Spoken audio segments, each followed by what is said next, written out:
Ave Maria, or Hail Mary, is such a profound prayer.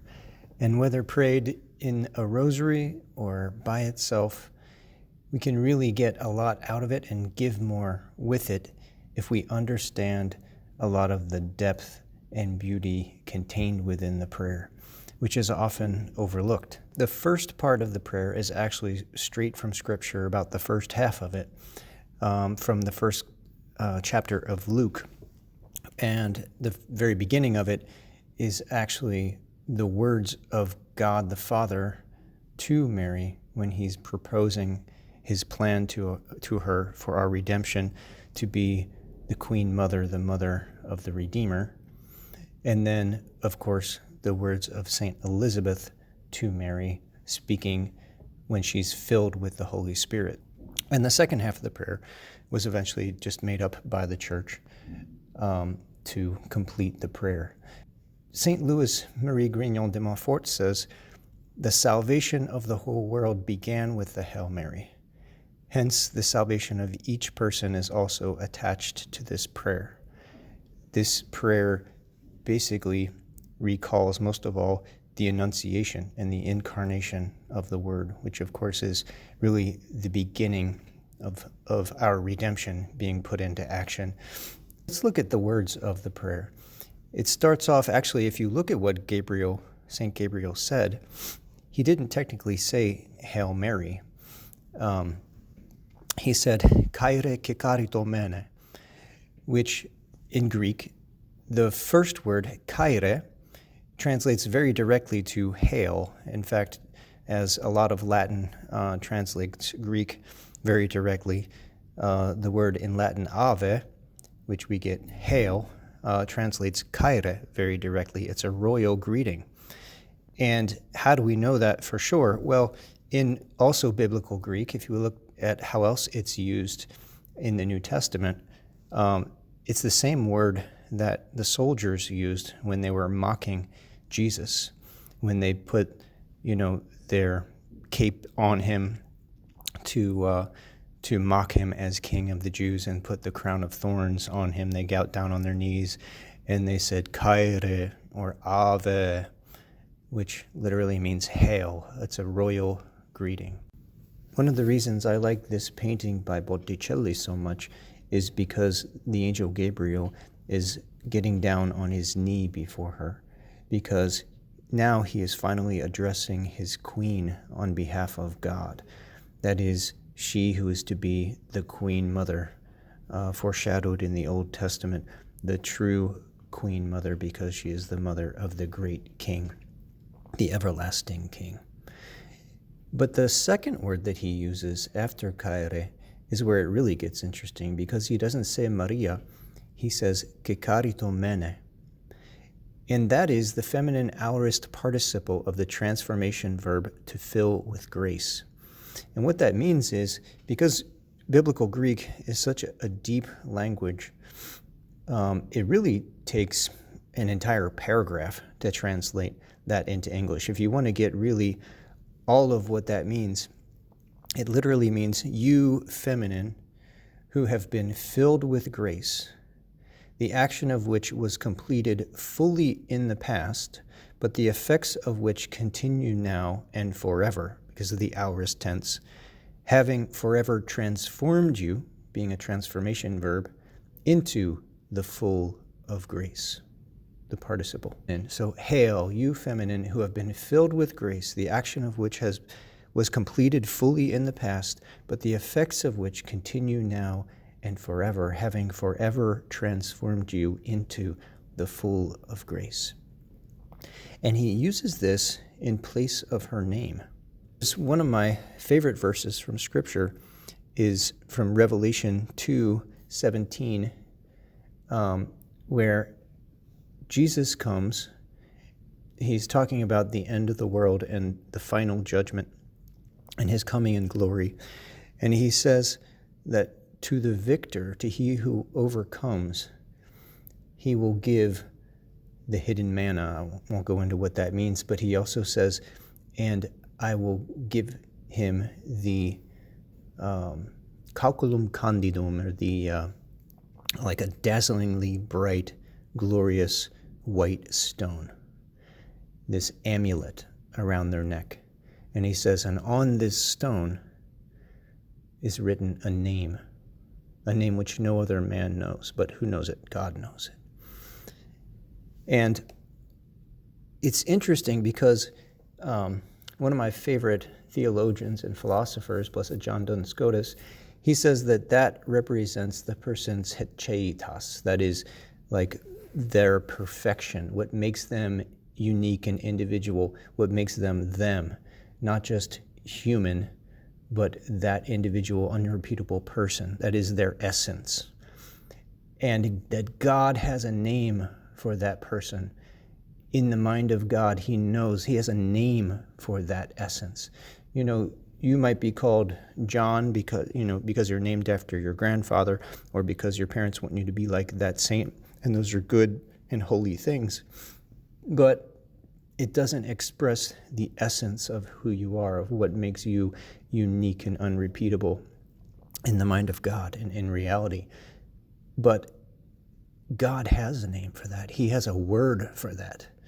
And that he says that here, if we succeed in becoming who we're created to be and doing what we're created to do and becoming a saint, basically, that here in the Valley of Jehoshaphat, amidst the screaming, cheering billions of people, that Jesus is going to put this dazzling stone around our necks with our real, true name, the name of our essence. It's a pretty awesome way to see it, and it's a pretty awesome thing to contemplate. But even more awesome is that it seems to be that that's what God is giving her here. That seems to be the way that the angel uses it. It's like he's calling her that. That is her name, Kekarito Mene. And this is sort of shown in at Lourdes when, Our Lady shows up and the bishop asks her to ask who the lady is. And St. Bernadette didn't know who it was. And when she appeared to her, as the bishop asked her to do, she asked Our Lady, might you do me the favor of telling me your name? And Our Lady looked up to heaven and started trembling, and she looked down at her, and she said, I am the Immaculate Conception. Not I am immaculately conceived, but I am the Immaculate Conception. That's who she is. And that is what this word basically means. You feminine who have been filled with grace, completely, fully in the past, transforming you now and forever into the full of grace. From the first moment of her conception, she was made forever the full of grace. Why does that mean the Immaculate Conception? Because at this time, there is no baptism. Jesus has not redeemed the world. So no one is filled with the grace of God. And here it's saying, not only does she have the grace of God living in her and the Trinity living in her, but she is full of grace. And that is who she is. You are the full of grace.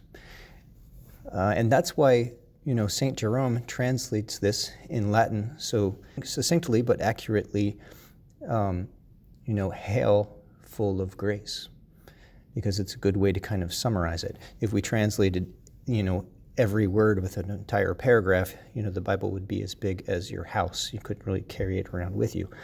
But it's also beautiful and intense to look at all of what is really contained in these words. So he starts out, Hail, full of grace. And in the Hail Mary prayer, all we do, we say the same thing, but we just insert the word Mary, her name, her earthly name. Hail Mary, full of grace. And then we continue. The Lord is with thee, or the angel continues. The Lord is with thee. Blessed art thou amongst women. Where do we hear this? We hear this in the story of Judith, right? the great Old Testament foreshadowing of Our Lady, she who cuts off the head of the Satan figure to save her people in Judith chapter 13. And what do the people say? They call out to her, "Blessed are you among women." And that's exactly what Elizabeth says to her, the Immaculate Conception, because from the first moment of her conception, she steps on the head of the serpent, our great enemy, and helps to save her people. That is, as prophesied in Genesis 3:15, her seed, right? That she is going to be the co-redemptrix, the new Eve, along with the new Adam, to redeem the world, to bring us to Jesus so that he can redeem the world. And if you remember, Judith succeeded largely because of her beauty and other virtue, of course. And she says, "The Lord has not delivered me, his handmaid, to be defiled, but has brought me back to you without pollution of sin, rejoicing for his victory, for my escape, and for your deliverance." Thus, of course, foreshadowing the Immaculate Conception. Mary, who is not ever defiled, without any pollution of sin, and that God did this for his victory and for our deliverance. Next, "And blessed is the fruit of your womb, Jesus." That's a powerful thing to think about. It's a beautiful thing to pronounce. This holy womb of Mary, in which, when she says that, yes, and when St. Elizabeth says this to her, Mary has Jesus inside her womb. Just think about her, deciding to make that journey and walking on the way to go visit Elizabeth and bring her Jesus and to serve her in her pregnancy. That's Mary's, first thought. But the fact that Mary had the Son of God in her womb, walking along on that journey and contemplating, you can just kind of picture her with her hands on her womb, like looking up to heaven, like, who am I that you would do this great thing for me? You're bringing about redemption, and that you are inside me, like looking down, at her belly and knowing that it is her God there and speaking to him. It's just such an amazing thing to contemplate. But we can kind of make that statement ourselves when we say this: "Blessed is the fruit of your womb," that holy fruit of your holy womb, Jesus. And then we say that name, the holy names. The names of Mary and Jesus are holy names and powerful names, at which, demons flee.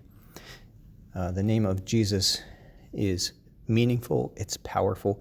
The name of Jesus means Yahweh saves, or Yahweh is salvation. He is Yahweh. He is the I am, the great I am who I am. But Yahweh saves. God himself is going to save us. He's not just going to send us a prophet. He himself is going to come and save us in Jesus. And that's who he is. Yahweh saves.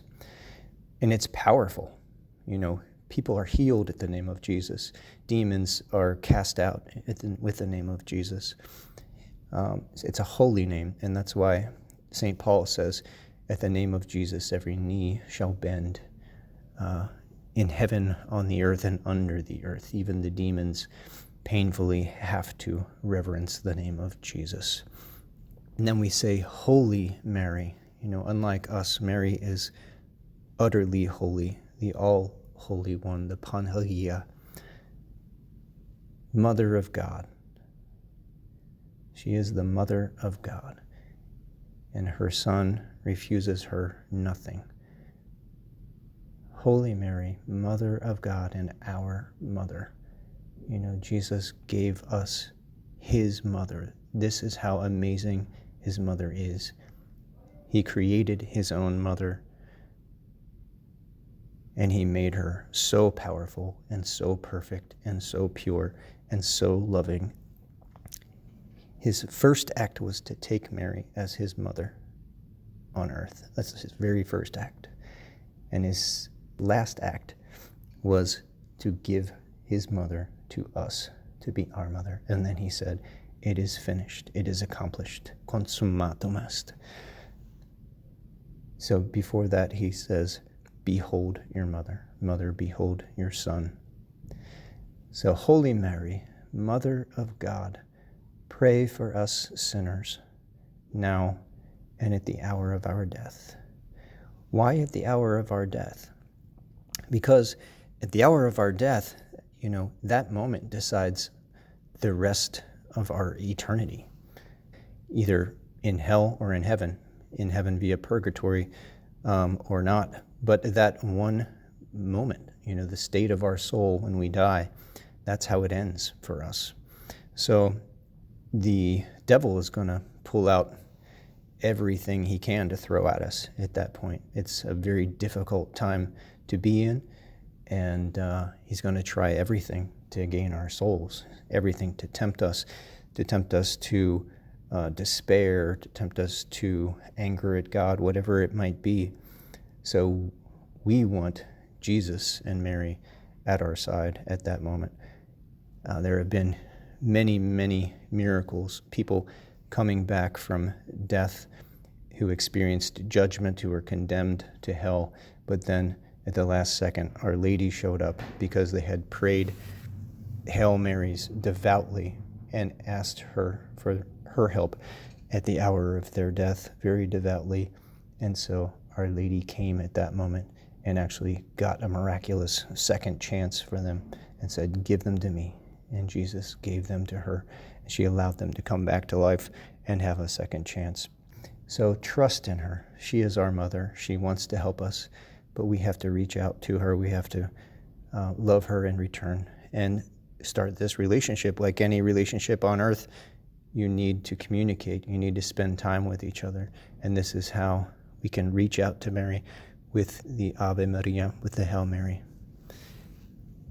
And then lastly, we say Amen. Amen translates in Italian, they say e così sia, which means, and may it be thus, and let it be thus. And that's really basically what Mary says when she says her fiat, when she says, in response to the angel Gabriel, when she says, let it be done to me according to that word.